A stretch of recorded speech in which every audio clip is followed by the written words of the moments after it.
যতদূর বিশ্বাস করি প্রভু আমাদের সঙ্গে কথা বলতে চলেছে। Hallelujah, hallelujah. ধন্যবাদ। কতজন তাড়াতাড়ি সমস্যা থেকে মুক্ত হতে চায়? সবাই সমস্যা থেকে মুক্ত হতে চায় না? ঠিক আছে, শোনো, সমস্যা থেকে মুক্ত হওয়ার সব থেকে মূল চাবিকাঠি, বড় চাবিকাঠি, সব থেকে বড় অস্ত্র, তুমি যখন ঈশ্বরের বাক্যে মনোযোগ দেবে, খুব তাড়াতাড়ি তুমি সমস্যার বন্ধন থেকে আজাদ হয়ে যাবে। হালেলুয়া। আমি বলছি না, ঈশ্বরের বাক্যে বলছি। কারণ হিতোপদেশ 13:13 লেখা আছে, যারা বাক্য তুচ্ছ করে তাদের সর্বনাশ হয়, আর যারা বাক্য ভয়পূর্বক পালন করে তারা পুরস্কার নয় মহাপুরস্কার পায়। হালেলুয়া। আজকে যখন ঈশ্বরের বাক্য আলোচনা হচ্ছে, আপনি যদি বসে আছেন সামনে বা মাঝে বা পিছনে বা বাইরে, আপনি যেখানেই বসেন না কেন, আপনি যদি বলেন যে প্রভু তোমার দাস যে বাক্য আজকে আমাদের সামনে রাখবে, একটা শব্দ আমি মিশির মধ্যে দেবো না। যতক্ষণ সময় আমি বাক্য শুনবো, না আমার বাড়ির চিন্তা আমার মাথায় জায়গা নেবে, না ঘরের চিন্তা মাথায় জায়গা নেবে, না আমার কাজের চিন্তা মাথায় জায়গা নেবে, না সংসারের চিন্তা মাথায় জায়গা নেবে।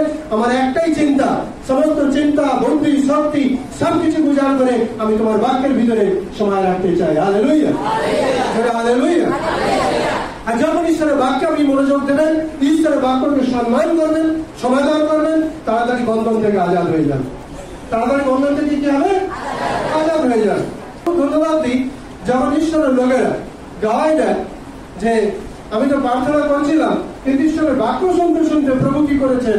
আমাদের বন্ধন থেকে আজাদ করেছে, সমস্যা থেকে আজাদ করেছে, ঠিক না? তো তখন আরো মনে অনেক শান্তি পাওয়া যায়। কি পাওয়া যায়?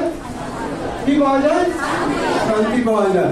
যে হ্যাঁ, এরা ঈশ্বরের বাক্য সম্মান করতে শিখেছে, ঈশ্বরের বাক্যকে ভালোবাসতে শিখেছে, ঈশ্বরের বাক্যকে সমাধান করতে শিখেছে, ঈশ্বরের বাক্যের সঙ্গে হাঁকে হাঁ মিলাতে শিখেছে, আর না কথাকে না মিলাতে শিখেছে।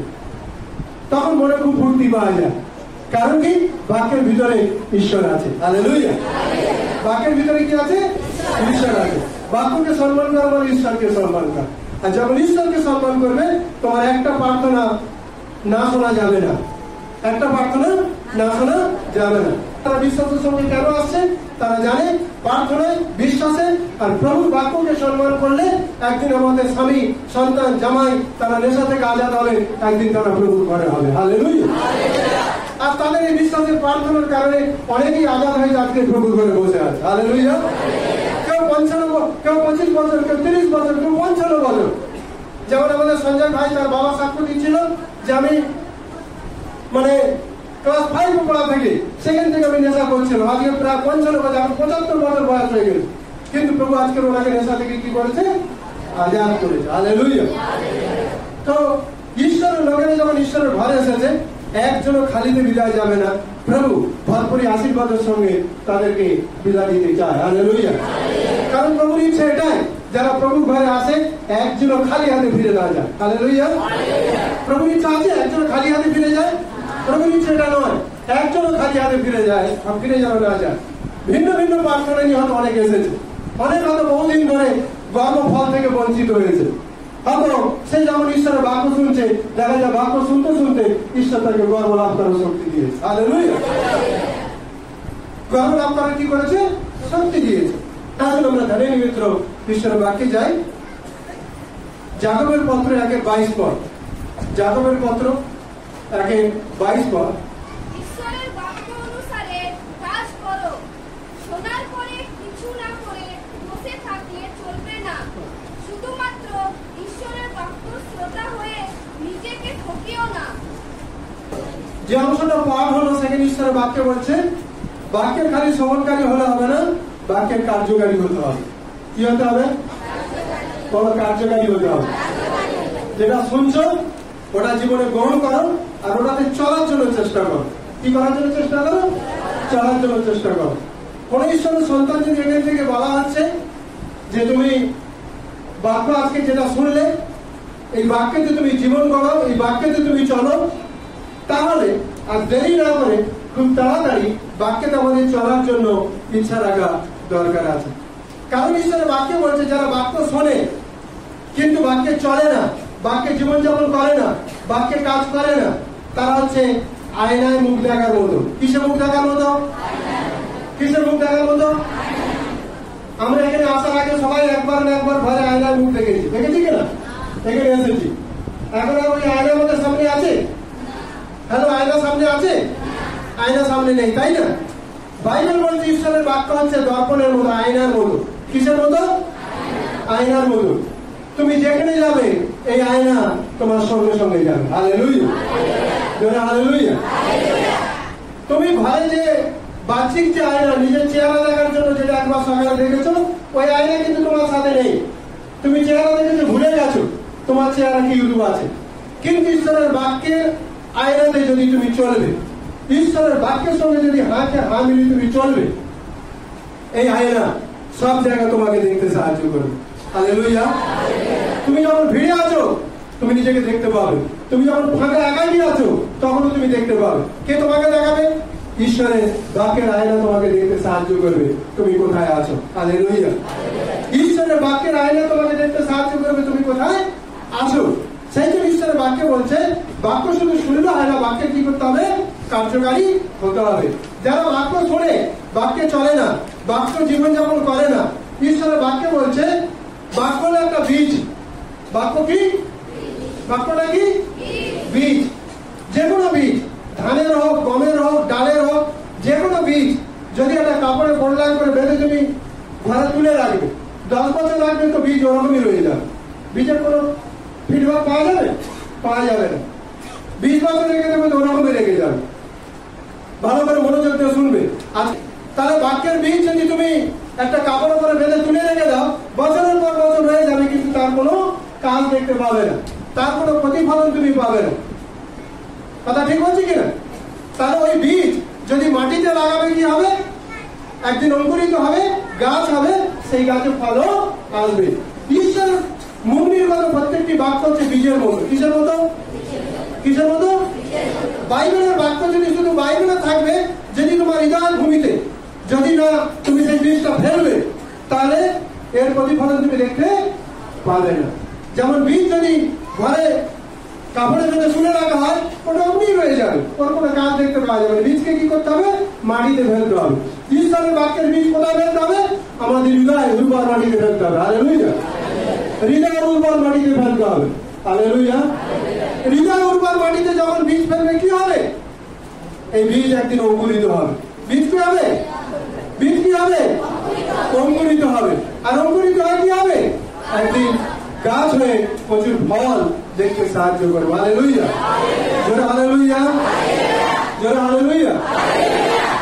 তো ঈশ্বরের বাক্যের বীজ কিভাবে আমাদের জীবনে, আমাদের হৃদয় ভূমিতে ফেলবো, আর কিভাবে হৃদয় ভূমিতে ফল আসবে, সেটা আমাদের দেখতে লাগবে। গীত সংগীতা 1 সংখ্যার গীত আমাদের খুব পরিচিত অংশ। গীত সংগীতা 1-এর গীত 1-2 পদ পড়ুন, ভালো করে মনোযোগ দিয়ে শুনুন। গীত সংগীতা 1-এর গীত 1-2 পদ।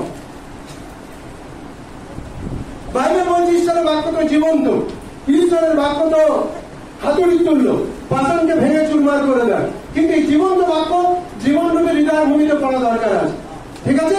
তবে কিন্তু তার ফল আসবে, তবে কিন্তু পাষাণ ভাঙবে। পড়ুন গীত সংগীতা 1 অধ্যায় 1-2 পদ, ভালো করে শুনুন। একজন ব্যক্তি প্রকৃত সুখী হবে যদি সে মন্দ লোকের পরামর্শে না চলে, যদি সে পাপীদের মতো জীবন যাপন না করে, যদি সে তাদের সঙ্গে স্বাচ্ছন্দ্য বোধ না করে।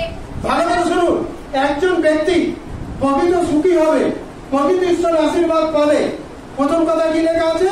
মন্দ লোকের পরামর্শ দে, মন্দ লোকের পরামর্শ দে। আরে জোরে বলো না, চলবে না। মন্দ লোকের পরামর্শ দিয়ে কি হবে না? মন্দ লোকের পরামর্শ দিয়ে কি হবে না? এই তোর বিবাহ অনেকদিন ধরে ঠিক হচ্ছে না, একটা তাবিজ লাগাচ্ছে, ঠিক হয়ে যাচ্ছে, তাবিজটা লাগা, হ্যাঁ, মাদুরিটা লাগা, ঘুমসিটা লাগা, ঠিক হয়ে যাবে। যে স্তরের লোক হবে মন্দ লোকের পরামর্শ দেয়। একজন রাজা, সলোমন রাজার বেটা রহবিয়াম রাজা, ঠিক আছে? রহবিয়াম রাজা, প্রথম রাজা বলি 12 অধ্যায়, পরে তোমরা দেখে নেবে, ভালো করে মনোযোগ দিয়ে শোনো। এই রাজা সলোমনের পুত্র যখন রহবিয়াম রাজপদে এসেছে, রাজপদে আসার পরে সব ইসরায়েল জাতির এসেছে তার কাছে সাহায্য চাওয়ার জন্য, দয়া পাওয়ার জন্য, যে তোমার বাবা যতদিন ছিল আমাদের উপরে অনেক প্রেশার রেখেছিল, অনেক পরিশ্রম করতে হয়েছে, অনেক খাটতে হয়েছে, অনেক বড় বোঝা আমাদের উপরে ছিল, তো তুমি যদি দয়া করে একটু বোঝাটা হালকা করে দেবে, আমরা চিরকাল তোমার দাসের দাস হয়ে থাকবো, চিরকাল তোমার সেবা করব। এই কথা শোনার পরে রহবিয়ম রাজা বলল, 3 দিন পরে তোমরা আসবে। কদিন পরে আসবে? 3 দিন পরে আসবে। 3 দিন পরে আসার পরে তোমরা যে প্রশ্ন রেখেছো এটার উত্তর 3 দিন পরে আমি দেবো। বুঝতে পারলে? প্রথমে রহবিয়ম রাজা কি করেছে, সলোমন রাজা মানে তার বাবা সলোমন রাজার সঙ্গে যারা পরামর্শ দিত, যারা সাহায্য করত, যাদের অনেক বুদ্ধি ছিল, যারা প্রাচীন ছিল, বয়সে বড় বুঝদার ছিল, এই রহবিয়ম রাজা প্রথমে তাদের কাছে গেছে, গিয়ে বলছে দেখো ইসরায়েল জাতি এরকম বলছে, কি করা যায়? তখন তারা পরামর্শ দিল। পরামর্শ দিল কি দিল? পরামর্শ দিল। কি পরামর্শ দিল? বলো যে ইসরায়েল জাতিকে ডেকে তাদের সান্ত্বনা বাক্য দাও। ঠিক আছে, আমি তোমাদের বোঝা হালকা করে দেবো, ঠিক আছে, চিন্তা করো না, হ্যাঁ, তোমরা প্রেমে চলো, ঈশ্বর তোমাদের যত্ন নেবে, এই কথা তাদের বলো। বললে কি হবে? ইসরায়েল জাতি সারা জীবন তোমার দাসে তোমার সেবা করবে, আর তোমার রাজকীয় পদে উন্নতি হবে, তোমার মঙ্গল হবে, তোমার কল্যাণ হবে। কারা পরামর্শ দিল? প্রাচীন লোকেরা, যারা ঈশ্বরের সঙ্গে চলে, যাদের বুদ্ধি আছে। বুঝতে পারছি না? যারা সুপরামর্শ দিয়ে থাকে, সেই প্রাচীন লোকেরা কি করলো? এই পরামর্শটা দিল। এই পরামর্শ রাজার ভালো লাগলো না। কি লাগলো না? ভালো লাগলো না। কারণ না, বুড়া লোকেরা উল্টা পাল্টা পরামর্শ দিচ্ছে বলে ওর ভালো লাগলো না। এবার কাজ কোথায় গেছে? যুবকদের কাছে গেছে, তাদের ঈশ্বর বুদ্ধি নাই, যারা সেকুলার মাইন্ডে, সেকুলার জ্ঞান। এই রহবিয়ম রাজার সাথে যারা পড়াশোনা করেছে, একসাথে খেলেছে, একসাথে বদমাইশি করেছে, তাদের কাছে গেছে, গিয়ে বলছে দেখো আমি তো এখন রাজপথে এসেছি, আর আমার লোকেরা এরকম বলছে, কি করা যেতে পারে? এইবার যুবকেরা তো জগতের লোক, আগুনে ভরা, তারা বললো গিয়ে বলে দাও, যখন ওই ইসরায়েল জাতি আসবে না, বলে দাও বা তোমার বাবা আঙুল দিয়ে শাস্তি দিয়েছে, আমি পুরো কোমরে ভাঙা ছড়িয়ে দিয়ে তোমাকে কি করবো? শাস্তি দেবো।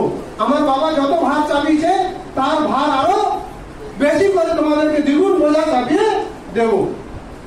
তাহলে প্রাচীনের একটা পরামর্শ দিয়েছে, সুপরামর্শ দিয়েছে, সেগুলোর যুবকেরা একটা খুব পরামর্শ দিয়েছে। তাহলে রাজাকে বিচার করতে হবে কোন পরামর্শটা নেওয়া ঠিক হবে, কোন পরামর্শ ঠিক হবে না, ঠিক না? রাজা বিচার করলো না। এই বয়স্ক লোকেরা যে পরামর্শ দিল, এদের পরামর্শটাকে কি করলো? অগ্রাহ্য করলো। বল, অগ্রাহ্য করেছে। কি করেছে? অগ্রাহ্য করেছে। অগ্রাহ্য করার পরে যুবকেরা যে পরামর্শ দিয়েছে, ওই পরামর্শ শুনেছে। 3 দিন পরে ইসরায়েল জাতি এসেছে। ইসরায়েল জাতি আসার পরে রাজা তো রেগে একদম তাদের উপরে রেগে বলছে, আমার বাবা যত বোঝা চাপিয়েছে তার থেকে ডবল বোঝা তোমাদের উপরে চাপিয়ে দেবো। এই কথা বলাতে ইসরায়েল জাতি তো খুব রেগে গেছে, বলছে আমি এসেছিলাম এদের সাহায্য পাওয়ার জন্য, রাজা শুরুতেই তো আমাদের উপর বোঝা চাপিয়ে দেবে বলেছে। তখন সেই ইসরায়েল জাতি কি করেছে? একদম বংশ তুলে বলছে দাউদের বংশের সাথে আমাদের কি পরিচয়? তারা দুগুগ্র হয়ে গেছে, গিয়ে বলছে দাউদ তুমি তোমার রাজত্ব দেখো বলে কি হয়েছে? তারা চলে গেছে। চলে যাওয়ার পরে এইবারে রাজা তো খুব জেদি, একগুয়েমি রাজা, ঠিক আছে কিনা? রহবিয়ম কি করেছে? তার সেনাপতিকে পাঠিয়েছে। কাকে পাঠিয়েছে? সেনাপতিকে পাঠিয়েছে। লোক তো পুরো রেগেছিল, যখন সেনাপতি পাঠিয়েছে, সেনাপতিকে পাথর মেরে ফেলেছে। কি করেছে? কে মেরে ফেলেছে? পাবলিক মেরে ফেলেছে। কে মেরে ফেলেছে? পাবলিক যখন মেরে ফেলেছে, রাজার ভয় ঢুকে গেছে। আরে বাবা, এবার বুঝি পাথরগুলি সব আমার কাছে আসবে। এবার কি হয়েছে? এই রহবিয়ম রাজা পুরো রাজত্ব ছেড়ে পালাতে শুরু করেছে। আর একটা বিকল্প তার ফলে রাজা এসে গেছে। কথা বুঝতে পারলেন? সুপরামর্শতে কত লাভ আছে আর কুপরামর্শতে কত ক্ষতি আছে, এগুলো দুটো চরিত্র দেখতে পেলে কিনা? প্রথমে সুপরামর্শ পেয়েছিল, সুপরামর্শ নিল না, কিন্তু কুপরামর্শতে সে আর রাজি হয়ে গেল। সুপরামর্শটাকে অগ্রাহ্য করলো, করার কারণে কি হলো? রাজার রাজ্যে ক্ষতি হলো কিনা? রাজার লোক মারা গেল কিনা? রাজার রাজপথ চলে গেল কিনা? কথা বুঝতে পারলেন?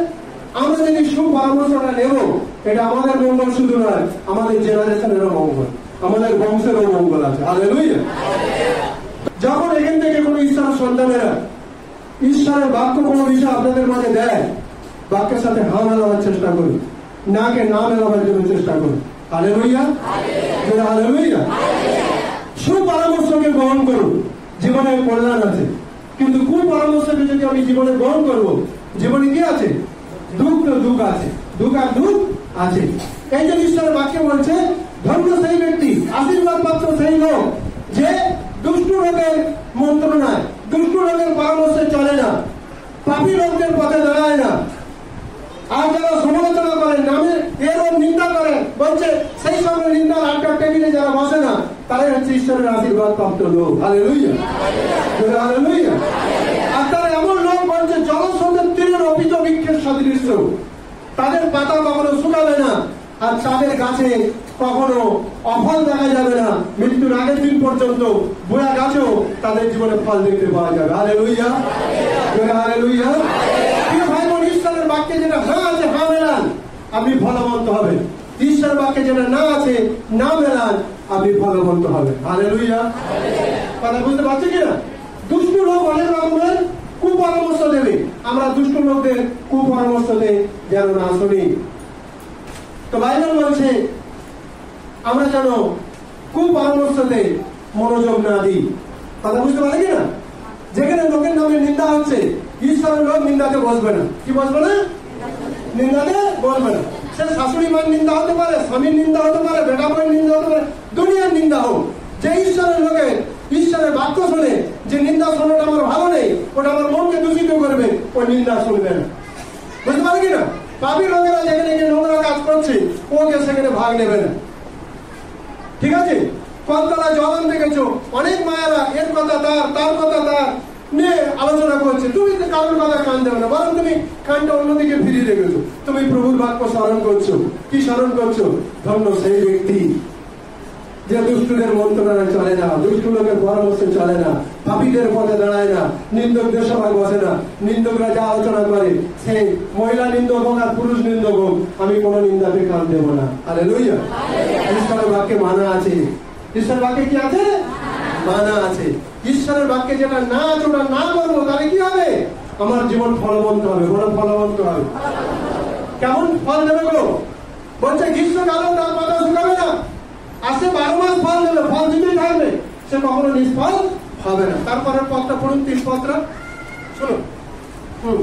এই জন্য সেই ব্যক্তি নদীর ধারে লাগানো গাছের মতো শক্ত ও দৃঢ় হয়, যে গাছ ঠিক সময় ফল দেয়, সেই লোক সেই গাছের মতো হয়। বুঝতে পারলে? যে গাছ ঠিক সময় ফল দেয়, সঠিক সময় ফল দেয়, বুড়া গাছেও ফল দেখতে পাবে। কিছু কিছু আম গাছ দেখবে অনেক ভারী বয়স হয়ে গেছে, পাতা বিশেষ নাই, কিন্তু ওই শুকনো ডাঁটাতে, শুকনো ডালগুলোতে কি হয়েছে? আম ভরে আছে, আমড়া ভরে আছে, বেল ভরে আছে। কারণ কি? কারণ একটাই, হচ্ছে মানে ফল, জাতের ফল গাছ। ওই জন্য কি হচ্ছে? বয়স হয়ে গেছে কিন্তু তথাপি ফল দিচ্ছে। আমি এবং আপনি যদি ঈশ্বরের বাক্যের সাথে হাঁকে হাঁ মিলাবো, তুমি ঘরেও ফল দেবে, বাইরেও ফল দেবে। হালেলুয়া। তুমি যেখানে যাবে সেখানে তোমার জীবন ফলবন্ত হবে, কোন জায়গায় তুমি নিষ্ফল থাকবে না। এই জন্য ঈশ্বরের লোকেরা যেন সদাই ঈশ্বরের বাক্যে যেটা হাঁ আছে হাঁ মেলায়, নাটাতে না মেলায়, এটা দরকার আছে। কারণ 23 পদে লেখা আছে, যারা শুধু সদা কিন্তু বাক্যকে যারা জীবনে মেনে চলে না, বাক্যের সাথে হাঁকে হাঁ মিলিয়ে হাঁটে না, বলছে তারা বারবার করে আয়নায় মুখ দেখার মতো, আয়নায় মুখ দেখে ভুলে যায়, আয়নায় মুখ দেখে ভুলে যায়, আয়নায় মুখ দেখে ভুলে যায়।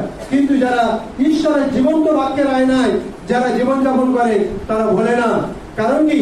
তারা যেখানে যায় ঈশ্বরের বাক্য তাদের সাথে সাথে যায়। Hallelujah, hallelujah. তারা যেখানে যায় ঈশ্বরের বাক্য তাদের সাথে সাথে যায়। কথা ঠিক বলছি কিনা? যদি অভাব এসেছে, তারা স্মরণ করে, সদাপ্রভু আমার পালক, আমার অভাব হইবে না। হালেলুয়া। কি স্মরণ করছে? ঈশ্বরের বাক্য স্মরণ করছে। যখন ঈশ্বরের বাক্য স্মরণ করছে, বাক্য ধ্যান করছে, যে সদাপ্রভু আমার পালক, আমার অভাব হবে না, নিশ্চিত ভাবে দেখতে পাবে সেই ঘরে যেটা কমই আছে প্রভু কমই পূরণ করছে। হালেলুয়া। হতে পারে আচমকা শরীরে কোনো সমস্যা দেখা গেছে, ও বাক্য স্মরণ করছে, প্রভু যিশুর ক্ষত দ্বারা আমি আরোগ্যতা পেয়েছি, তার চাবুক খাওয়ার মধ্যে দিয়ে আমি ছুটকারা পেয়েছি, কোনো অসুস্থতা আমার জীবনে টিকতে পারবে না। Hallelujah, hallelujah. আমি এমন সন্তানদেরকে দেখেছি যাদের পরিবারে স্বামী সব সময়ের জন্য মানে কষ্ট দিচ্ছে পরিবারকে, স্বামী সবসময়ের জন্য নির্যাতন করছে, সবসময়ের জন্য যাতনা দিচ্ছে, একটা ভুল না পেলেও এ থেকে জেট পর্যন্ত সব কাজ করার পরেও পর্যন্ত স্বামী বিগড়ে বারবার করে কষ্ট দেয়, কিন্তু তথাপি পর্যন্ত তারা কোনো দিকে কান না দিয়ে ঈশ্বরের বাক্যের দিকে কান দেয়, ঈশ্বরের বাক্যের সাথে হাতে হা মেলায়, ঈশ্বরের বাক্যের সঙ্গে বীজ বলে, আর ঈশ্বর তাদের জীবনে তার মহিমা দিতে সাহায্য করে। হালেলুয়া। কিছুক্ষণ আগে চন্দ্রমোহন সাক্ষ্য দিচ্ছিল যে আমি স্বামীর সাথে লড়িনি, স্বামীর সাথে ঝগড়া করিনি, কিন্তু আমার মনের ব্যাপারে আমার প্রভুকে বলছিলাম। যে স্বামী না করেছিল সেই স্বামীর মন কে বদলালো? ঈশ্বর বদলালো। যাও এখনই তোমার পরিবারকে কি বলো সে যেন প্রার্থনা ঘরে যায়, ওটা গেলেও তোমার মঙ্গল আছে। Hallelujah, hallelujah. মানুষ মানুষকে বদলাতে পারে না, ঈশ্বরের প্রেম মানুষকে বদলে দেয়। Hallelujah, hallelujah. যিশুর প্রেম কোনোদিন বদলায় না, কিন্তু যিশুর প্রেমে এত শক্তি আছে, যিশুর প্রেম সবকে বদলাতে পারে। Hallelujah, hallelujah. আমি জানি অনেক পরিবারের কঠিন পরিস্থিতি আছে, সংকট আছে, অনেক রকম চ্যালেঞ্জ আছে, কিন্তু সেই পরিস্থিতির মাঝেও তারা ঈশ্বরের বাক্যের সাথে হাঁকে হা মেলায়। ঈশ্বরের বাক্যের সাথে কি করে? হাঁকে হা মেলায়। মেলায় বলে প্রভু আজ তাদের মজবুতি রেখেছে।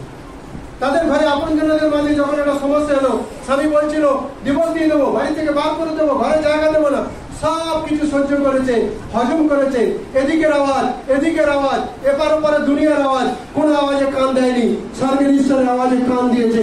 প্রভু সব বিষয়গুলো তুমি যত্ন নাও। যখন তারা ঈশ্বরের প্রতি দৃষ্টিপাত করে, ঈশ্বরকে যুদ্ধে প্রথম রেখেছে, দেখা যাচ্ছে সবার মুখ বন্ধ করে ঈশ্বর তাদের বিজয় দিয়েছে।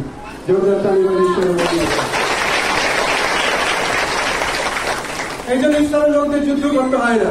ঈশ্বরের লোক যদি বাক্যের সঙ্গে হা মিলাবে, ঈশ্বর তাদের পক্ষে যুদ্ধ করবে। হালেলুয়া। আজকে বলছে বিশ্বাস রাখো, প্রার্থনা যা তুমি রেখেছো ওটা শোনা গেছে, উত্তর দেওয়া গেছে, আসছে, খুব তাড়াতাড়ি তুমি তার ফল দেখতে চলে যাও। হালেলুয়া।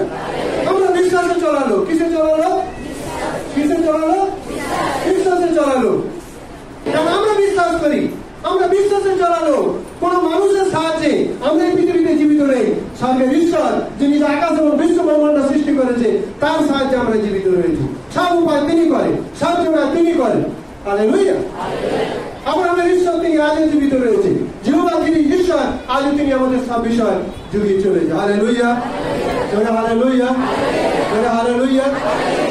অনেক বড় বড় সাক্ষ্য আপনারা শুনেছেন, অনেক বড় বড় সাক্ষ্য শুনেছেন, জীবন্ত সাক্ষ্য শুনেছেন। যাদের ঘরে সাইকেল চালানোর পয়সা ছিল না, তাদের ঘরে আজকে দুটো স্কুটি, দুটো গাড়ি, তাই কি না? আমাদের এখানে অনেক ঘোড়ারা দূর দূর থেকে আসতো সাইকেল একের ওপর করে, কিন্তু প্রভু ধন্যবাদ দিই অল্প সময়ের মধ্যে দিয়ে প্রভু ম্যাক্সিমাম লোকদের কষ্ট যাতে না উপায় করেছে। Hallelujah, hallelujah. 2:14 পদ আর 17 পদ, যাকব 2:14 পদ এবং 17 পদ পড়ুন। আমার ভাই ও বোনেরা, যদি কেউ বলে আমার বিশ্বাস আছে, অথচ সে সেই অনুসারে কোনো কাজ না করে, তাহলে তার বিশ্বাসের কোনো মূল্য নেই। কথা বুঝতে পারছেন? আমি বলছি না, ঈশ্বরের বাক্য বলছে আমার ভাইয়েরা, আমার বোনেরা, কেউ যদি বলে আমার বিশ্বাস আছে, কিন্তু বিশ্বাসের যদি কোনো কার্য না থাকে, তাহলে সেই বিশ্বাসের কোনো মূল্য, সেই মূল্য নেই। যেমন ঈশ্বরের লোকেরা বলছে ভাই তুমি প্রার্থনা বাড়াও, বরং তুমি প্রার্থনা বাড়াও, কোন ভাই কোন বোন বলছে না, ঈশ্বর চাইছে তুমি প্রার্থনার জীবনকে বৃদ্ধি করো। Hallelujah, hallelujah. তুমি যদি নিজে ব্যক্তিগত ভাবে ঈশ্বরের কাছে বসা অভ্যাস না করো, নিজে ব্যক্তিগত ভাবে ঈশ্বরের কাছে প্রার্থনায় বসা অভ্যাস না করো, প্রত্যেক সপ্তাহে আপনার মাথায় হাত রেখে প্রার্থনা নিয়ে যাবে, কিন্তু শয়তান কি করবে? বারবার করে তোমাদের পরিবারে কিছুদিনের জন্য ঠিক রাখবে, আবার সমস্যা নিয়ে আসবে। কিন্তু তুমি তো প্রভু যখন আমাদের সঙ্গে কিছু কথা বলে, প্রভু রব যখন আমরা শুনি, আর প্রার্থনা যখন আমরা বিশ্বাসে আগে বাড়ি, তখন আমাদের জীবনে সব বন্ধন থেকে প্রভু আঘাত করতে থাকে, সব সমস্যা থেকে প্রভু মুক্ত করতে থাকে। এই জন্য ঈশ্বরের বাক্য বলছে আমার ভাইয়েরা, খালি যদি প্রভু বাক্য শুনবো, কিন্তু বাক্য শুনে বাক্যে বিশ্বাস করে যদি বাক্যে চলবো না, বাক্যে জীবনযাপন করবো না, বাক্যে কাজ করবো না, তাহলে কি লাভ আছে? বলছে তোমার বাড়িতে কোনো একটা অভাবী মানুষ এসেছে, কি এসেছে? অভাবী মানুষ এসেছে, খুব দুঃখী মানুষ এসেছে, তোমার কাছে সাহায্য করার মতো সামর্থ্য আছে, কিন্তু যদি তুমি সাহায্য না করে লম্বা চওড়া প্রার্থনা করে যাও, তুমি কুশলে যাও, তোমার মঙ্গল হোক, তুমি তৃপ্তি হোক, কোথায় প্রার্থনা তো কোনো দাম নাই। বরং সে কষ্ট আছে, তার কষ্ট দূর করার পরে তুমি কিছু প্রার্থনা করছো, ওই প্রার্থনায় তার জীবন ঈশ্বরের আশীর্বাদ আছে। হালেলুয়া। তারপর ঈশ্বরের বাক্য বলতে চাইছে, বাক্যের যারা শুধু শ্রবণকারী, বাক্যের কার্যকারী নয়, শয়তানকে তারা হারাতে কষ্ট হবে। কিন্তু যারা বাক্যের শ্রবণকারী আর বাক্যের কার্যকারী, শয়তানকে খুব তাড়াতাড়ি তাদের কবজায় নিয়ে আসবে। হালেলুয়া। অন্ধকার শক্তিকে কবজায় নিয়ে আসবে। হালেলুয়া। দুষ্ট শক্তিকে কবজায় নিয়ে আসবে। হালেলুয়া। নেশা দুষ্ট আত্মাকে কবজায় নিয়ে আসবে। হালেলুয়া। ওরা ছেড়ে বল হালেলুয়া। হালেলুয়া। তাই ঈশ্বরের বাক্যের সাথে যদি আপনি হাঁ মেলাবেন, যেটা না কথাতে না, হাঁ কথাতে হাঁ মেলাবেন, প্রভু কাজ দেখবে। আপনার জীবনে ঈশ্বর কাজ দেখতে সাহায্য, আপনার জীবনে কাজ দেখতে সাহায্য করবে। যদি ঈশ্বরের ঘরে ঈশ্বরের মধ্যে চলবো আর বাইরে গিয়ে বাড়িতে গিয়ে বাড়ির মধ্যে চলবো, ঈশ্বরের কাজ দেখতে পাবো? দেখতে পাবো কি? ঈশ্বরের ঘরে ঈশ্বরের মতো আর বাড়িতে গিয়ে বাড়ির মতো ঈশ্বরের কাজ দেখা যাবে না। আমি যেখানে থাকি, এখানে আছি, যেরকমই আমার স্বভাব, বাড়িতে যাবো এরকমই যেন আমার স্বভাব দেখতে পাওয়া যায়। আমি কর্মক্ষেত্রে যাবো, এখানে যেন আমার স্বভাব ওরকম দেখতে পাই। ভিড়ের মাঝখানে যেরকম স্বভাব, আর যেখানে একাই আছে ওখানেও যেন ওই রকম স্বভাব দেখতে পাওয়া যায়। হালেলুয়া। আর ওই স্বভাবে যখন চলবে, শয়তান তোমার কবজাতে নয়, শয়তান তোমার পায়ের নিচে আসবে। হালেলুয়া।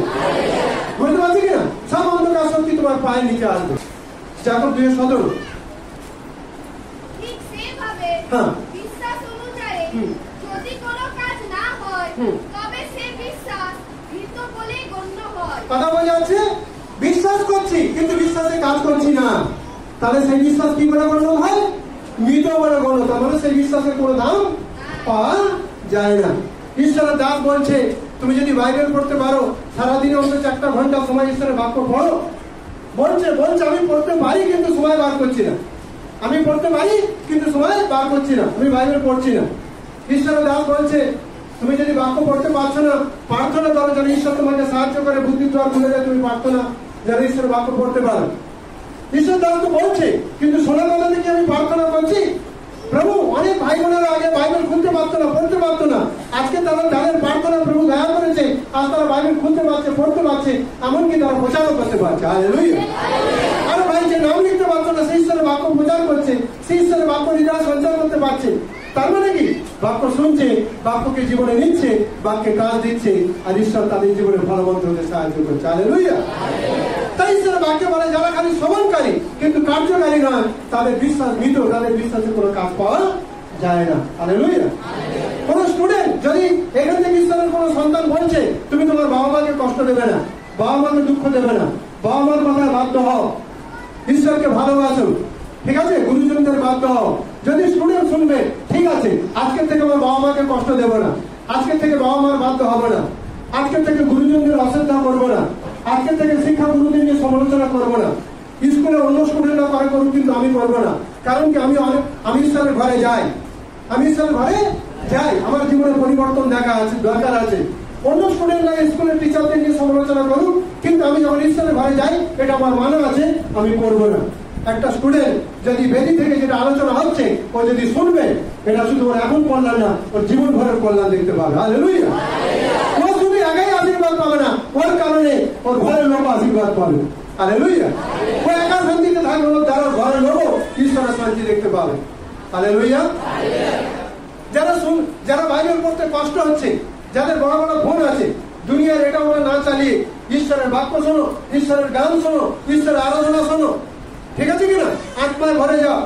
আমি মেদিনীপুরে দেখতাম, পুরুষ লোকেরা শুধু হাল চালাতো, আর মহিলা লোকেরা তাদের ধান ভাঙা, মানে দেওয়ান ওঠানো থেকে শুরু করে বীজ লাগানো থেকে তলা, মানে যেটাকে বলা ওয়া বলা হয়, ঠিক আছে না, তলা লাগানো থেকে শুরু করে ধান কাটা, ঘাস পরিষ্কার করা, ধান ঝাড়া, সব মহিলারা করে।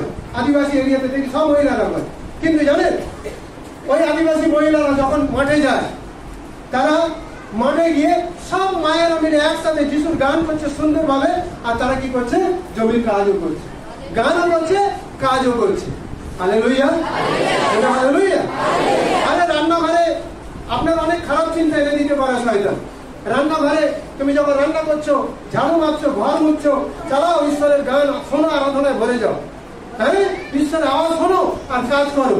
দেখো না কোথায় অন্ধকারের শক্তি তোমাকে ছুঁতে পারে। হালেলুয়া। হালেলুয়া। বিশ্বাস আর কাজ দুটোকে যখন তুমি একসাথে রাখবে তোমার জীবনে তাড়াতাড়ি পরিবর্তন দেখবে। Hallelujah, hallelujah, hallelujah. আজকের থেকে বিশ্বাস আর কার্য দুটোকে একসাথে করবো, দুটোকে একসাথে করবো। আমার প্রার্থনার জীবন বাড়াবো, সহভাগিতার জীবন বাড়াবো, বাক্যের সাথে সম্পর্কের জীবন বাড়াবো। আজকে থেকে যে বাক্য আমি শুনবো সেই বাক্য মানবো, সেই বাক্যে চলবো, আর সেই বাক্যে জীবন যাপন করবো। বাক্যই আমাকে বাঁচিয়ে রাখবে, শুধু আমাকে নয়, আমার ঘরের লোকদেরও বাঁচাবে। প্রভু আমাকে সাহায্য করো বাক্যের সঙ্গে চলতে। Hallelujah, hallelujah, hallelujah. এই জন্য আব্রাহাম শুধু বিশ্বাসে ধার্মিক হয়নি, বিশ্বাসের সাথে সাথে কার্য করেছিল। আমরা যারা বিশ্বাসের সঙ্গে সঙ্গে কার্য করতে পারি। Hallelujah, hallelujah. আজকের থেকে অযথা পয়সা খরচা করবো না, বরং প্রতিদিন 10 টাকা 5 টাকা করে রাখবো, যেন ঈশ্বরের ঘরে প্রার্থনায় যাওয়ার সময় আমাদের কোনো অসুবিধা না হয়। হালেলুয়া। যেন শয়তান এরকম ফেসে না দেয়, কি করবি আজকে তো পয়সা নেই গাড়ি ভাড়া করে যাওয়ার জন্য, আজকে না দিলে হবে, এরকম করে যেন শয়তান ফাঁসিয়ে না দেয়।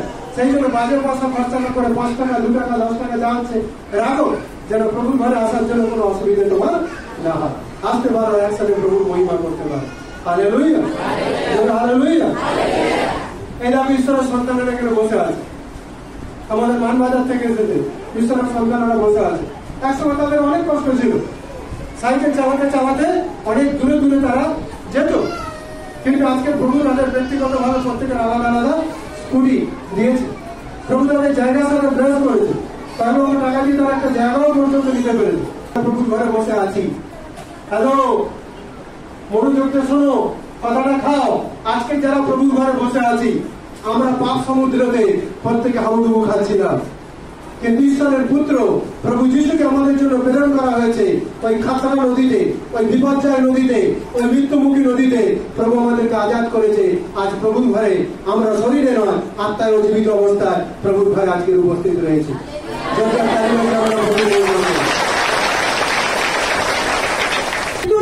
শৃঙ্খলা নিত হয়ে আছে, তাদেরকে উদ্ধার করতে হবে। তাদের কি করতে হবে?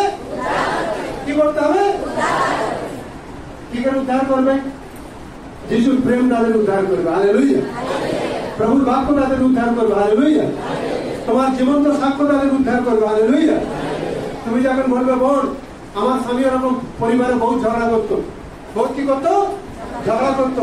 বোন আমার চোখের জল ছাড়া পেটে ভাত যেত না, কিন্তু আজকের প্রভুর ঘরে আসতে আসতে আজকের আমার স্বামী বদলেছে।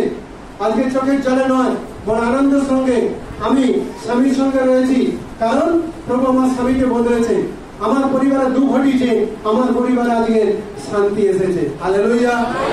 তোমার জীবন সাক্ষ্য, যে বোন চোখের জল ফেলছে তার চোখের জল মোছা যাবে কিনা? তোমার জীবনের গাওয়ায় যে পরিবার আজকের অশান্তিতে ডুবে পড়ছে, সেই পরিবার একদিন তখন ডুবন্ত অবস্থা থেকে উঠবে কিনা? আমরা যেভাবে পাপ সাগরে হাবুডুবু খাচ্ছিলাম, সত্যময় যিশুর কৃপায় কেউ না কেউ আমাদের কাছে জীবনের সাক্ষ্য দিয়েছে, সত্যময় ঈশ্বরের প্রেম বলেছে। তার কারণে আজকের আমরা পাপে ভরাডুবি সাগর থেকে আমরা বেঁচে গেছি। যারা প্রভুর ঘরে বসে আছি, ভিতরে এবং বাইরে যারা আছি, প্রভু আজকের আমাদের দায়িত্ব দিচ্ছে। যারা মৃত্যুর শৃঙ্খলে নিতে হচ্ছে, আমরা যেন তাদের উদ্ধার করতে পারি। Hallelujah, hallelujah. একজন বড় নেতাকে মেরে দেওয়া হয়েছে। বড় নেতাকে কি করা হয়েছে? কি করা হয়েছে? কোন নেতা? ঈশ্বরের পথে চলেন নেতা, বলে ঈশ্বরের পথে চলার নেতা। যাকবকে কি করা হয়েছে? যাকবকে কি করা হয়েছে? মেরে দেওয়া হয়েছে। কারণ কি? ন্যায় কথা বলছে, সৎ কথা বলছে, এই জন্য যাকবকে মেরে দেওয়া হয়েছে। শয়তানের লোকেরা খুব খুশি হয়ে গেছে। কি হয়েছে? খুব খুশি হয়েছে। চলো, একটা নেতাকে তো খতম করলাম, আরেকটা বড় হমরচমরা নেতাকে ধরেছে। কাকে ধরেছে? পিতরকে ধরেছে। বলে পিতরকে ধরেছে। পুস্তক 12 দেখে নেবে, পিতরকে ধরেছে। পিতরকে ধরার পরে শয়তান লোকেরা আরো খুশি হয়ে গেছে। ওরা পার্টি বানাবে। কি বানাবে? কি বানাবে? পার্টি বানাবে। কারণ ঈশ্বরের লোকদের নেতাদেরকে পুরা মারা হচ্ছে, এই জন্য বহু শয়তানের লোকেরা খুশি হয়েছে। শয়তানের লোকেরা যখন খুশি হয়েছে, ঈশ্বরের লোকেরা আরাম করে নাই। ঈশ্বরের লোকেরা ঈশ্বরের ঘরে এসে হাঁটু গেড়ে ছাতি পিটিয়ে হৃদয় বিদীর্ণ করে যখন প্রার্থনা শুরু করেছে, পিতা আমরা পিতরকে চাই, দুষ্ট শক্তির হাতে এই তোমার দাস আত্মমাননকারী এক যোদ্ধাকে আমরা ছেড়ে দিতে চাই না, আমরা পিতরের উদ্ধার চাই। কার উদ্ধার চাই? কার উদ্ধার চাই? পিতরের উদ্ধার চাই। যখন তখনকার দিনের মণ্ডলী যখন হাঁটু গেড়ে নিষ্ঠার সঙ্গে একগ্রতার সঙ্গে প্রার্থনা করছিল, ঈশ্বরের বাক্যে লেখা আছে স্বর্গ থেকে আদেশ জারি হলো, স্বর্গের দূত নেমে এলো, পুরা জেলখানা হিলে গেল, আর পিতরকে স্বর্গের দূত জেলখানার ভিতর থেকে বার করে নিয়ে আসলো। আর এই ভিতর এসে দ্বিগুণ আত্মায় ভরে আরো সুসমাচার প্রচার করতে শুরু করলো। প্রথমে তো 3,000 লোক আসছিল, 5,000 লোক আসছিল। পিতর যখন স্বর্গের দূত দ্বারা জেলখানা থেকে বার করে নিয়ে আসা হচ্ছে, এখন 1000 নয়, এখন পুরো শহর চলে এসেছে যিশুর কাছে। জয় তালিবাজি ঈশ্বরের বই আছে, কি চলে এসেছে? বড় শহর চলে এসেছে। কে চলে এসেছে? পিতরকে উদ্ধার কিভাবে হলো? ঈশ্বরের লোকেরা হাঁটু গেড়েছে পিতরের জন্য, পিতরের প্রাণ ভিক্ষার জন্য প্রার্থনা করেছে। স্বর্গের দূত হাজারো বন্ধন অবস্থার মধ্যে থেকে পিতরকে বার করে এনে ঈশ্বরের মহিমায় খাড়া করেছে। আমরা এমন একটা যোদ্ধা, আত্মিক জীবনে যদি আত্মিক লোকদের কোন অন্ধকার শক্তি আটকেছে, তাদেরকে বন্ধন থেকে আমরা মুক্ত করতে পারি। আর এই জগতের ভৌতিক লোকেরা যদি কোনো বন্ধনে আছে, আমরা তাদেরকেও বন্ধন থেকে মুক্ত করতে পারি। Hallelujah, hallelujah, hallelujah. বড় প্রার্থনার যোদ্ধা হয়ে যা। আত্মা উদ্ধার করার জরুরি কেন জানেন? আত্মা উদ্ধার করার জরুরি কেন জানেন? একটা পদ পড়েন জলদি করে। প্রকাশিত বাক্য, প্রকাশিত বাক্য তার 20 অধ্যায় 15 পদ, তাড়াতাড়ি পড়ো। প্রকাশিত বাক্য 20-15। চলতি ভাষাতে পড়ো, সব ভাষা পড়ো, যেটা পড়ো পড়ো। আর জীবন পুস্তকে যে কাহারো নাম লিখিত পাওয়া গেল না, ভালো করে শুনুন, জীবন পুস্তকে যে কাহারো নাম লিখিত পাওয়া গেল না, হ্যাঁ, সে অগ্নি হতে নিক্ষিপ্ত হয়। কোথায় নিক্ষিপ্ত হলো? বলো অগ্নিহত। অগ্নিহত মানে কি? অনন্ত নরক। অগ্নিহত হচ্ছে অনন্তকালের আগুন, যে আগুন কখনো নেবে না। যে কারো নাম জীবন পুস্তকে পাওয়া গেল না, তারা অগ্নি হবে, অর্থাৎ অনন্তকালীন নরকে নিক্ষিপ্ত হলো। প্রিয় ভাই বোন, আজকে যারা প্রভুর ঘরে বসে আছি, আমরা সবাই এই অগ্নিহতের যোগ্য ছিলাম। ঈশ্বরের পুত্র প্রভু যীশু খ্রিস্টের বহুমূল্য রক্তের কারণে আমরা অনন্তকালীন অগ্নিহত থেকে বেঁচে গেছি। আমাদের প্রার্থনা, যারা আজও পর্যন্ত অগ্নিহতের শিকার হয়ে আছে, তারা যেন বাঁচতে পারে। Hallelujah, hallelujah. আমি আপনি যখন এই পৃথিবীর ভাগ ছেড়ে চলে যাবো, প্রভুর ঘরে পৌঁছাবো, কথা বুঝতে পারছো? কত ব্যাংকে টাকা জমিয়ে এসেছি, কত সম্পত্তি কিনে এসেছি, কত বড় ঘর তৈরি করে এসেছি, কত বড় গাড়ি রেখে গেছি, ছেলে মেয়েদের জন্য কত সম্পত্তি রেখে গেছি। প্রভু তার হিসাব নেবে না, প্রভু হিসাব নেবে এত বছর আমি পৃথিবীর মাটিতে তোমাকে বাঁচিয়ে রেখেছিলাম, আর তোমার নাম জীবন পুস্তকে আমি লিপিবদ্ধ করে রেখেছিলাম, যাতে তুমি নরকে না যাও, তুমি যাতে স্বর্গে যেতে পারো। তো তুমি পৃথিবী থাকাকালীন তুমি কটা লোককে বাঁচাবার জন্য তুমি ইচ্ছা রেখেছো, কত রাত্রে তুমি হাঁটু গেড়েছো, আর কত ভয়ে তুমি চোখের জল ফেলেছো, কটা মানুষের কাছে এই সত্য জীবনদায়ী প্রেমকে প্রকাশ করে কটা মানুষের আত্মা জেতার জন্য তুমি ইচ্ছা রেখেছো। হালেলুয়া। যদি আত্মা বাঁচাবার কাছে হাত লাগাইনি, ভালো করে শুনে নাও, বড় বাড়ি তুমি তৈরি করে গেল, বড় সম্পত্তি ছেড়ে চলে গেল, অনেক বাচ্চা কাচ্চা জন্ম দিয়ে পৃথিবীতে রেখে গেল, কিন্তু সেই দিন বিচার আপনি রেহাই পাবেন না, আমিও রেহাই পাবো না। হালেলুয়া। প্রভু খোঁজ করবে, এত বছর বাঁচিয়ে রেখেছিলাম, তুমি কটা মানুষকে বাঁচিয়েছো। Hallelujah, hallelujah. প্রভু আমাদের কাউকে জাত বদলাবার জন্য, নাম বদলাবার জন্য, ধর্ম বদলাবার জন্য ডাকিনি। প্রভু আমাদেরকে ডেকেছে প্রত্যেকের জীবন বদলাবার জন্য। Hallelujah, hallelujah. প্রভু আমাদের কাউকে অনন্ত নরকে নিয়ে যাওয়ার জন্য ডাকিনি, অনন্তকাল অনন্ত স্বর্গে অনন্ত জীবনে নিয়ে যাওয়ার জন্য প্রভু আমাদের ডেকেছে। হালেলুয়া। তাই প্রিয় ভাই বোন, আজকের দিনে জেনে রাখা দরকার আছে, পৃথিবীর মাটিতে যদি আপনি বেঁচে গেছেন, আপনি যদি মনে করছেন আপনার নাম স্বর্গের জীবন পুস্তকে আছে, এখন থেকে আপনি কারোর জীবনকে বাঁচাবার জন্য প্রার্থনা রাখুন। হতে পারে আপনার বয়স হয়ে গেছে, আপনি এখানে ওখানে দৌড়াতে পারেন না, এখানে ওখানে গিয়ে মানুষের কাছে ঈশ্বরের সত্য প্রেম করতে পারেন না, কিন্তু মাঝরাতে উঠে একটা বয়স্ক মানুষ যখন ঘুম নষ্ট করে যখন কারোর জন্য প্রার্থনা করছেন, আপনার প্রার্থনা দ্বারা ওই মানুষ বাঁচবে আর আপনি উদ্ধারের জায়গা পাবেন। Hallelujah, hallelujah. যে কারোর নাম জীবন পুস্তকে পাওয়া গেল না, তারা অগ্নিহতে নিক্ষিপ্ত হলো, আর বাইবেল বলছে সেই অগ্নিহত হচ্ছে দ্বিতীয় মৃত্যু, অর্থাৎ অনন্তকালীন নরক। আজকে যারা আমরা পুকুর ঘরে বসে আছি, প্রভুকে জীবন দিয়েছি, অনন্ত নরক থেকে ছুটকারা পেয়েছি, অনন্ত নরক থেকে ছুটকারা পেয়েছি। যাকব 5:20 ভালো করে শুনো, মনের খাতা লিখে রাখবেন। যাকব 5:20 সহজ ভাষাও পড়তে পারেন, চলতিতে পড়তে পারেন, পড়ুন। এই কথা মনে রেখো, যে পাপীকে মন্দ থেকে ফিরিয়ে আনে, যে পাপীকে কোথা থেকে ফিরিয়ে আনে? কোথা থেকে ফিরিয়ে আনে? কোথা থেকে? মন্দটা কি গো? কানে দেয় না, চোখে দেয় না, নাকে দেয়? মন্দটা কি? খারাপ। যে নেশাতে আছে খারাপ আছে না ভালো আছে? খারাপ আছে। যে ব্যভিচার আছে খারাপ আছে না ভালো আছে? যে হিংসাতে আছে খারাপ আছে না ভালো আছে? যে প্রতিবাসী ক্ষতি করতে চাও খারাপ আছে না ভালো আছে? দুষ্ট শক্তির বন্ধনে আছে খারাপ না ভালো আছে? দুষ্ট শক্তির যুবকদের মেরে দিচ্ছে খারাপ আছে না ভালো আছে? যারা খারাপ আছে, যারা মন্দতায় আছে, যারা মৃত্যুর দিকে আছে, যারা তাদেরকে সত্যের পথকে শিক্ষা দিয়ে পথ ভ্রান্ত থেকে ফিরিয়ে আনে, তাদের জীবন কি করছে? মৃত্যু থেকে জীবনে ফেরাচ্ছে। হালেলুয়া। পড়ুন সিস্টার, পুরোটা পড়ুন। এই কথা মনে রেখো, এই কথা মনে রেখো, যে পাপীকে মন্দ থেকে ফিরিয়ে আনে, যে পাপীকে মন্দ থেকে ফিরিয়ে আনে, সেই ব্যক্তিকে অনন্ত মৃত্যুর হাত থেকে রক্ষা করবে। ওরে বাপরে, ভয়ঙ্কর। কোথা থেকে রক্ষা করবে? সবাই বলো কোথা থেকে?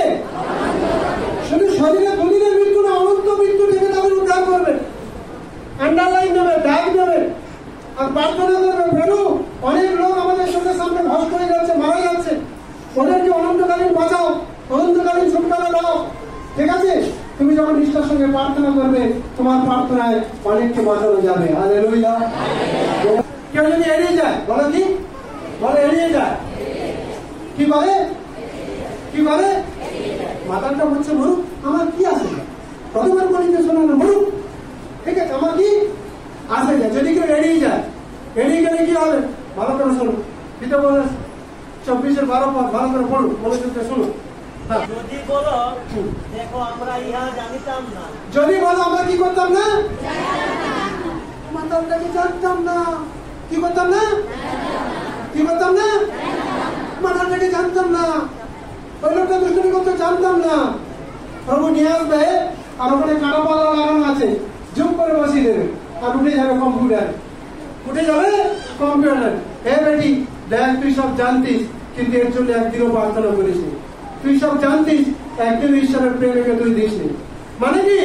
এখানে এড়িয়ে গেল, ওখানে এড়িয়ে যাওয়া যাবে না। Hallelujah, hallelujah. এখানে এড়াতে পারলে ওখানে এড়াতে যাবে, সঙ্গে এড়াতে যাবে। ধরা পড়বে কিনা? ধরা পড়বে কিনা? হ্যাঁ, ধরা পড়ে যাবে। আমরা একজনে এড়াতে পারবো না। জীবন বাঁচাবার কাছ থেকে যদি কেউ হাত সরিয়ে নিয়েছে, সব হিসাব ওখানে দিতে হবে। কি ঠিক বলছে কিনা? সবাই মিলে বলো, ঠিক বলছে কিনা? যদি তুমি হাত সরিয়ে নিয়েছো, তোমাকে ওখানে হিসাব দিতে হবে। কিন্তু তুমি একজন ভাই বা একজন বোন, তার উদ্ধারের জন্য তুমি দিনের পর দিন উপবাস প্রার্থনা করে, চোখে চলে, মাঝ রাতে, ভোরবেলা, নিজের স্বাস্থ্যকে পর্যন্ত খেয়াল না করে তুমি তার জন্য আত্মনাদ করেছো, তার জন্য প্রার্থনা করেছো। আর তোমার প্রার্থনায়, তোমার প্রেম বিতরণের মধ্যে দিয়ে সেই ভাই বা সেই বোনের জীবন বেঁচেছে। স্বর্গের দূত একদিন ওই ডায়েরি খুলবে। কি খুলবে? কি খুলবে? এই বোনটা এই সময় এত রাত্রে উঠে এই সন্তানের জন্য প্রার্থনা করছিল, তার বাবার জন্য, তার মায়ের জন্য, তার ভাই বোনের জন্য প্রার্থনা করছিল, তার পড়োশী প্রতিবাসীর জন্য প্রার্থনা করছিল, এই লোকটা জীবন উদ্ধার করার জন্য প্রার্থনা করছিল। কথা বুঝতে পারলে? প্রভুতে পরিশ্রম নিষ্ফল নয়। আপনি যখন ঈশ্বরের জন্য পরিশ্রম করছেন, সেই পরিশ্রমের মূল্য আপনার স্বামী, সন্তান, ঘরের লোক না দিতে পারে, স্বর্গের দূত ইন্টারনেট সমেত একদিন ঈশ্বরের ঘরে আপনার ঘুরতে সাহায্য করবে। কথা বুঝতে পারেন কিনা? আপনি কখন, কোন টাইমে আপনার ঘরের লোকের উদ্ধারের জন্য, পড়োশীর উদ্ধারের জন্য, আত্মীয় উদ্ধারের জন্য, স্বামী সন্তান উদ্ধারের জন্য কখন কখন আপনি প্রার্থনা করেছেন, স্বর্গের দূত পুরো টাইম, ডেট, তারিখ দিয়ে, সময় দিয়ে লিখে রেখেছে। একদিন হিসাবের সঙ্গে সব ফিরে পান। Hallelujah, hallelujah. আমার কলকাতার পুলিশ উদ্ধার পায়, আমার ভারতের পুলিশ উদ্ধার পায়, আমার দেশের যারা পুলিশ ডিপার্টমেন্ট আছে তারা উদ্ধার পায়। প্রভু আমাদের দেশে শান্তি দাও, আমাদের দেশের সৈনিক যোদ্ধাদের রক্ষা করো। আজকে প্রভু দাসের প্রার্থনায় প্রভু আমাদেরকে বাঁচাবে কিনা, আমাদের দেশের শত্রুপক্ষরা রক্ষা পাবে কিনা, যারা আমাকে আপনাকে শান্তি দেওয়ার জন্য ফিজিক্যাল আমাকে আপনাকে যখন শান্তিতে থাকতে পারি বলে নিজের জীবনকে ঝুঁকি রেখে বাচ্চা পরিবার ছেড়ে যারা আমাদের জন্য দেশের একদম বর্ডারে মানে জীবনকে লাইব্রেরি রেখে যারা লড়ছে, যখন প্রভু দাস প্রার্থনা করবে তাদেরকে প্রভু সুরক্ষা দেবে কিনা, তাদেরকে প্রভু বুদ্ধি দেবে কিনা, শত্রুপক্ষ বন্দুক ছড়া গুলি ছড়ার আগে প্রভু তাদেরকে সেভ করবে কিনা। Hallelujah, hallelujah, hallelujah. আমাদের এখানে অনেক টিচাররা বসে আছে, টিচাররা যখন প্রার্থনা করবে প্রভু আমার স্কুলে যারা কলিগ আছে তারা যেন উদ্ধার পায়, আমার স্কুলে যারা স্টুডেন্টদের বাবা মা রয়েছে তাদের বাবারা নেশা খায়, হারিয়া খায়, জীবন নষ্ট করছে, প্রভু তারা উদ্ধার পায়। এই টিচারদের প্রার্থনায় একদিন তাদের কলিগ যারা শিক্ষক শিক্ষিকা আছে তারা উদ্ধার পাবে কিনা, পাবে কিনা। ওনাদের ছাত্রছাত্রীদের বাবা মারা যারা নেশা হয়ে বরবাদ করছে তারা বাঁচবে কিনা, বাঁচবে। প্রেরিত পুস্তক 12:23 হ্যাঁ পড়ো। হ্যাঁ, প্রভুর এক দূত তখন তাকে কি করলেন, আঘাত করলেন। হ্যাঁ হ্যাঁ, কীট ভোগ করে কি হলো, কি হলো, মারা পড়লো। কি হলো,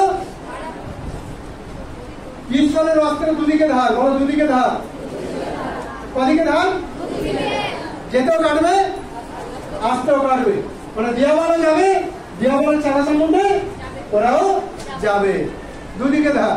হেরোদ রাজা খুব বেড়ে গেছে, কি হচ্ছে, খুব বেড়ে গেছে, কি হচ্ছে, খুব বেড়ে গেছে। কেমন বেড়েছে, ঈশ্বরের লোকদেরকে মারার জন্য, ঈশ্বরের লোকদের নষ্ট করার জন্য খুব বেড়ে গেছে। কিন্তু ঈশ্বর অনেক মহিমা দেখাচ্ছে, কিন্তু হেরোদ রাজার মনে কি নাই, পরিবর্তন নাই। কি নাই, কি নাই, বড় পরিবর্তন নাই। যখন পরিবর্তন নাই, ঈশ্বর একটা স্বর্গের দূত পাঠিয়েছে। কি পাঠিয়েছে, স্বর্গের দূতকে পাঠিয়েছে। দূত এসেছে কি বলেছে, হেরোদ রাজাকে যেমন দেয়ালে সুইচ মেরে না এরকম সুইচ মেরে দিয়েছে। যখন সুইচ মেরে দিয়েছে ওর পেটে যত কিডনি ছিল সব মাথা উঠে গেছে। মাথা উঠে যদি কি হচ্ছে, হেরোদ রাজা মারা পড়েছে। রাজাকে মারতে গিয়ে কোনো অস্ত্র লাগলো, অস্ত্র লেগেছে, ঈশ্বরের দূত খালি স্পর্শ করেছে, রাজা মারা পড়েছে। কথা বুঝতে পারে কিনা। আমরা সেই রাজার সেবা করি, অন্ধকার শক্তিকে প্রভু সুযোগ দেয় বদলাবার জন্য। যদি না বদলায় প্রভু কি করবে, হিসাব নিয়ে নেবে। বলে হিসাব নিয়ে নেবে, বলে হিসাব নিয়ে নেবে, বলে কি করবে, হিসাব নিয়ে নেবে। অনেক সুযোগ দিয়েছে, সুযোগে মন ফেরাই। তারপর কি আছে, প্রভু কি করেছে, হিসাব নিয়ে নিয়েছে। বলে হিসাব নিয়ে নিয়েছে, ঠিক আছে। ডরাবার কারণ নেই, বল প্রভু হিসাব নেবে। কে হিসাব নেবে গো, কে হিসাব নেবে। তোমাকে ক্ষতি করার জন্য যদি কেউ চেষ্টা করছে, ডরাবার কারণ নেই। কে হিসাব নেবে, স্বর্গের দূত হিসাব নিয়ে নেবে। প্রভু ঠিক পাঠিয়ে দেবে টাইমে, টাইমে কাজ হয়ে যাবে, তাই কি না। তো সেই জন্য আমরা জাগতিক ভাবে লড়াই করি না, আত্মিক ভাবে লড়াই করি। হালেলুয়া। আমাদের যুদ্ধ কোনো মানুষের সঙ্গে নয়, আমাদের যুদ্ধ ঈশ্বরের বিরোধী শক্তি শয়তানের সাথে আমাদের যুদ্ধ। Hallelujah, hallelujah. যিশা 55:5 দেখো তুমি যে জাতিকে জানো না তাহাকে আহ্বান করিবে, যে জাতি তোমাকে জানিত না সে তোমার কাছে দৌড়িয়া আসিবে। ইহা তোমার ঈশ্বর সদাপ্রভু নিমিত্তে ইসরায়েলের পবিত্রতমে হেতু ঘটিবে, কেননা তিনি তোমাকে গৌরবান্বিত করিয়াছেন। Hallelujah, hallelujah. কি লেখা আছে, তুমি যাদেরকে জানবে না কিন্তু তাদের ডাকবে, তারা গুটি গুটি পায় না, কেমন করে আসবে, দৌড়াতে দৌড়াতে ছুটে আসবে বলে লেখা, তাই না। বলুন তো, শোনো ভালো করে। তোমাদের অচেনা স্থানে অনেক জাতি আছে। তোমাদের অচেনা স্থানে কি আছে, অনেক জাতি, মানে অনেক মানুষ আছে। হ্যাঁ, তোমরা সেই সব জাতিদের ডাকবে, তোমরা সেই সব সমাজের মানুষদের ডাকবে। হ্যাঁ, তারা তোমাদের না চিনলেও, তোমাদের না চিনলেও তোমাদের কাছে ছুটে যাবে। কিসে যাবে, কিসে আসবে, তুমি জানতে না কিন্তু তুমি প্রার্থনা ডাকবে, আর তারা গুটি গুটি পায় নাই, দৌড়াতে দৌড়াতে আসবে। নামান ঈশ্বরকে জানতো না, নামান ঈশ্বরকে জানতো না। কি ছিল তার? কুষ্ঠ বিমার ছিল। বলো, কুষ্ঠ বিমার ছিল। কি বিমার ছিল? একটা বীর সেনা, যেখানে যুদ্ধে যাওয়া কোনো জায়গায় হারে না, কিন্তু কি আছে? কুষ্ঠ বিমার আছে। বুঝতে পারছো? প্রভু দাস এলিসা বললো, যাও নামানকে বলো জর্দানে 7 বার ডুব মারতে। নামান প্রথমে রাজি হয়েছিল না, পরে গিয়ে রাজি হয়েছে, ডুব মেরেছে। যখন ডুব মেরেছে ও কুষ্ঠ বিমার চলে গেছে। যখন কুষ্ঠ বিমার চলে গেছে, নামান ইসরায়েলের মাটিতে পা রেখে বলছে, আমি আজ বুঝতে পারলাম সারা পৃথিবীতে কোনো জায়গায় ঈশ্বর দেখিনি, ইসরায়েলের মাটিতে সত্য জীবন্ত ঈশ্বরকে দেখতে পেয়েছি। নামান সেই দিন ইসরায়েলের মাটিতে তার জীবন ঈশ্বরকে দিয়েছিল, আর তার দ্বারা ঈশ্বরের মহিমাকে প্রকাশ করেছিল। Hallelujah, hallelujah, hallelujah. থিওরি আর প্র্যাকটিক্যাল দেখতে পেলে? থিওরি আর প্র্যাকটিক্যাল দেখলে কি না? তুমি যে জাতিকে জানো না, ডাকবে, ছুটে ছুটে আসবে, দৌড়াতে দৌড়াতে আসবে। আজকে আমরা এখানে যারা বসে আছি, আমরা একে অপরকে জানতাম না। একে অপরকে জানতাম? কি বাংলার লোককে আমরা জানতাম? ও বাংলার মানুষ, তুমি আমাকে জানতে? আমি তো 24 পরগনার এক কুলাঙ্গার ছিলাম। তোমরা না আমাকে জানতে না, আমি তোমাদেরকে জানতাম। কিন্তু কে বাবা কে ডেকে এনেছে? যিশু বাবা ডেকে এনেছে। হালেলুয়া। তিনি আমাদের প্রত্যেকের নাম ধরে ডেকে এনেছে। কারণ কি? আমাদের বাঁচাতে চায়। আমাদের কি চায়? আমাদের বাঁচাতে চায়, অনন্তকালীন ছুটকারা দিতে চায়। এই জন্য প্রভু আমাদেরকে ডেকেছে। সেই জন্য যে অংশটা পড়া হলো যাকব পত্রে, কেউ যদি একজন পথভ্রষ্ট মানুষকে, ভ্রান্ত মানুষকে ফিরিয়ে আনছে ঈশ্বরের ঘরে, বাইবেল বলছে তাকে মৃত্যু থেকে জীবনে ফিরিয়ে আনা হচ্ছে। Hallelujah, hallelujah. তাকে কি করছে? মৃত্যু থেকে জীবনে ফিরিয়ে আনা হচ্ছে। প্রভু এই বাক্যে আমাদের প্রত্যেকে আশীর্বাদ করুন। আমেন।